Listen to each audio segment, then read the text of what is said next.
continue talking politics now by bringing in our first panel of the evening. Joining us via Skype from Colorado, Screenwright, a true man of the right. I served with him in Congress. He ran for president in 2008 and also has run for governor of Colorado a couple of times, my good friend Tom Tancredo. And in the center of the screen, another true man of the right from Iowa, nationally syndicated talk show host Steve Deace. We should point out for the record that both these gentlemen have endorsed Ted Cruz for president, but I will represent the other guys as we get into our conversation. First, gents, I'm going to begin with a congressional race. We just had on Paul Nehlen challenging Paul Ryan. Tom Tancredo, the Speaker of the House, being challenged from the right. Your take on that? Well, I wish him all the luck in the world, of course, but I can't imagine how that is going to work. I mean, even though this guy apparently has deep pockets, taking out the Speaker of the House in a primary is a lot more difficult than, let's say, the Majority Leader, which has happened. But nonetheless, if nothing else, perhaps, just perhaps, it'll have the effect of moving Ryan a little more to the right, which would be a good thing, of course. Well, Steve Deace, it's interesting, and Tom Tancredo referenced the experience of Dave Bratt beating Eric Cantor in Virginia a while back. It is interesting that this Paul Nehlen is absolutely intent on taking the fight to Ryan. Given where Congress is collectively, it'll be an uphill battle, but might he strike that responsive chord in Wisconsin's 1st congressional district?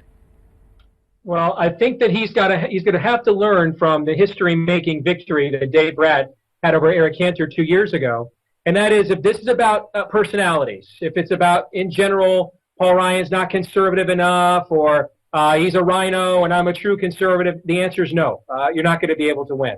But you're going to have to find an issue, a singular issue that touches people where they're at, where they live, something that is harming people right now in their wallets, in their quality of life, their way of life, threatening them. Eric Cantor faced that on the amnesty issue with Dave Bratt 2 years ago. So you've got to have a galvanizing issue that will bring people to the table. The toughest argument to make, and I say this as somebody that supported a lot of different candidates around the country 2 years ago challenging rhinos, the toughest argument to make is in a primary is to go back to those same voters and say, hey, that guy you've been voting for all these years is not really as good as you thought. That's a tough case to make. That's why you need to have a galvanizing issue that is here and now in this moment. All right, let's turn, and of course that congressional primary is not until August, but on Tuesday it's the Wisconsin presidential primary, and it's very interesting. The latest poll from Fox Business shows Ted Cruz with a double-digit lead over Donald Trump, that margin 10%. Both you guys are advocating for Cruz. Tom Tancredo, will this take Ted from cruise control to warp speed in the presidential sweepstakes? Well, it certainly has that potential, I think, JD, and of course I hope it does. You know, the issue here is when we're talking about outsiders and everybody excited about the possibility that we may actually nominate an outsider in our party for the first time in a long, well, as long as I can remember, with the exception, I guess, of Reagan. But here's the thing. You know, it is very easy to criticize the establishment while you're not in it.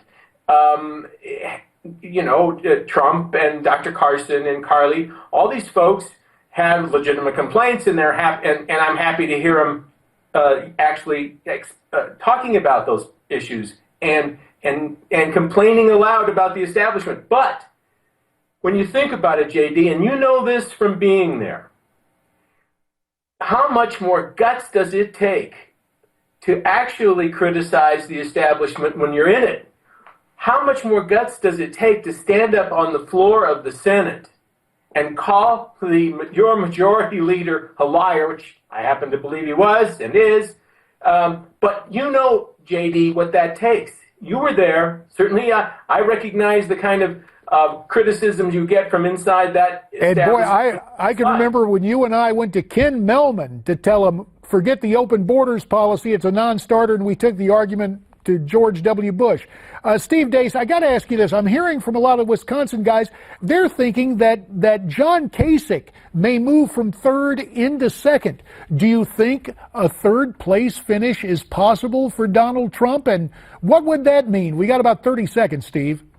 It would be devastating, JD. You're talking about a state that's 33rd in the nation in evangelical population, a lot of working class whites, an open primary. This is Donald Trump's tailor-made base right here. For him to lose badly or to finish third, I think it speaks volumes of where he's heading in the race.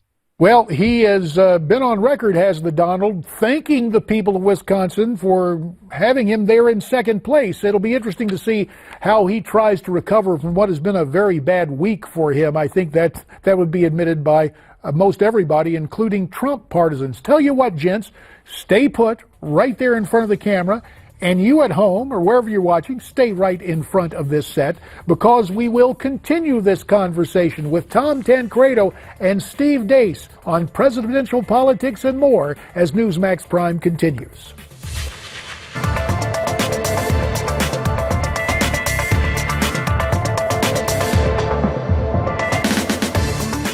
Sure, I get some grief when I say I'm voting for Donald Trump, but you know what? I want to protect my family. Paris, San Bernardino, and now Brussels. I want a president that will keep us safe. We need to control our borders and stop letting in dangerous people. Trump will do that. And Ted Cruz, he wanted to let in more Syrian refugees and give amnesty to illegal immigrants. That won't protect my family. Donald Trump will. That is a spot produced by a super PAC, Great America PAC, obviously in support of Donald Trump. And you heard the argument trying to cast doubt on Ted Cruz and his commitment to ending illegal immigration and basically saying that Donald Trump will keep America safe.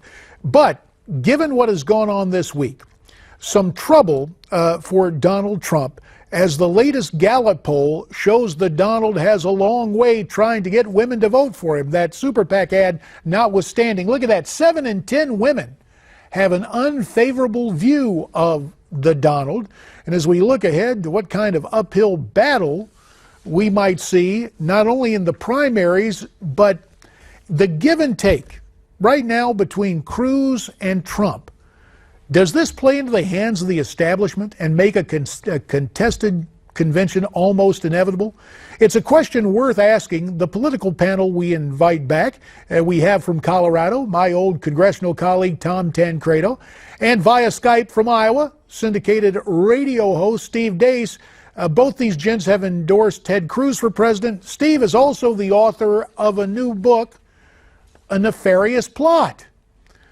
Perfect thing to ask, Steve, is the GOP establishment, especially today, when you hear Karl Rove saying, got to have a fresh face, is there a nefarious plot at work to take the nomination away from either Cruz or Trump? JD, I know this is going to be unpopular, but I really think the GOP establishment has become our Goldenstein or Snowball, if you get the George Orwell references. I mean, this is... We see these people as boogeymen around the corner. If they really still had the power that we think they do, we wouldn't be sitting here on the 1st of April and debating Ted Cruz or Donald Trump being the GOP nominee. I think the reality of the situation here is that Donald Trump's not going to get to 1237. He's not going to win a contested convention, and he's not going to be the nominee, and he only has himself to blame for it. At no point in this race is he taken seriously getting educated on the issues. He has shown that time and time again. Showed it with Chris Matthews on the abortion issue earlier this week. And you mentioned his negatives. I just want to throw 3 stats out there that'll just blow you away. Right now, he's 68% unfavorable with white women. Mitt Romney won that group by 14 points in 2012. Right now, he's 51% unfavorable with white men. Mitt Romney got 62% of that vote in 2012. And the group that might be more responsible than any other for Barack Obama winning 2 presidential elections, suburbanites. Right now, Donald Trump has a 68% unfavorable rating with them. Heck, he's 60% unfavorable with independents, and Romney won that group 4 years ago as well. He has done this to himself. He has run the most knuckle-dragging campaign we've ever seen on a national level. Every time there's been an opportunity for him to rise above, he just doubles down on the negative and the contemptible. He has only himself to blame. Well, you may think the campaign was bad, and obviously you guys are in it for Cruz. Let me take the opposite tack with you, Tom Tancredo, on a topic of great concern to us that reaped dividends for Donald Trump in Arizona. Strength on the border. And the fact is, Ted, with that bill and the amendment he offered, even though people say that was basically a poison pill amendment for the Gang of Eight bill, there is still some skepticism. Trump still appeals to border hawks, does he not, Tom? I suppose so, and I don't understand why, really, because the Donald has been all over the map, even though he came out strongly initially about it. Subsequently, of course, he's talked about amnesty and other things, but what's new? Where hasn't he been on any issue? And always, by the way, very superficially, of course, just as Steve says, there's never any really in-depth analysis of any issue because I'm not sure he really can do that. But, this is just probably good a time as any to break the news to you, JD, and to the world. But I got a call just a little bit ago from Karl Rove. He was looking for that new face, and he wondered if I would take that position. Wait, this is what day is this? Yeah. Oh. Well, let me just thanks for taking a serious topic and injecting a little humor in there, brother Tom. But Steve Deace, I do have to ask you this whole fresh face thing. I know you've said that it's like the great and powerful Oz behind the curtain, but listen, when you've got guys who have been in charge and helped to pull the strings in the past, when you have the fact that delegates, and you read the rules, delegates after a certain point are no longer bound, and you have some delegations that are going to come in. What about Rove and the fresh face? And is he talking about Paul Ryan, who will have that gavel in his hand, the power of recognition in Cleveland? To get to the point of going from a contested to a brokered convention, here's what has to happen. You have to have an entirely new slate of rules approved by the Rules Committee prior to the convention, and then the entire convention has to approve them once it is gavelled in. And this time they're going to have to do it with the highest amount of media scrutiny and social media scrutiny in history because we've not had a contested convention since 1976. So the idea they're just going to get an entirely new slate of rules. It's going to waive Rule 40, for example, that you have to have a majority of the delegates in 8 states. And they're going to pull this off with everybody watching. If the Republican establishment were capable of this, then they wouldn't be in this position in the first place. Jeb Bush wouldn't be out. Marco Rubio wouldn't be out. They're not capable of this. And I think this is now where we have control of the process. We should take advantage of it and nominate a movement conservative like Ted Cruz, which hasn't happened since before I had a driver's license, JD. That's when Ronald Reagan left the White House. Yeah, and I was the tender age of 18. But enough of that nostalgia. We thank you for a cogent, clear discussion on the here and now. Steve Deace in Iowa, Tom Tancredo from Colorado. Gentlemen, you have our thanks. You heard what they had to say. Agree or disagree? Why don't you send your comments to me at newsmaxtv.com/comments or go to Twitter. And when we come back, Matt Staver on the bathroom bill in North Carolina.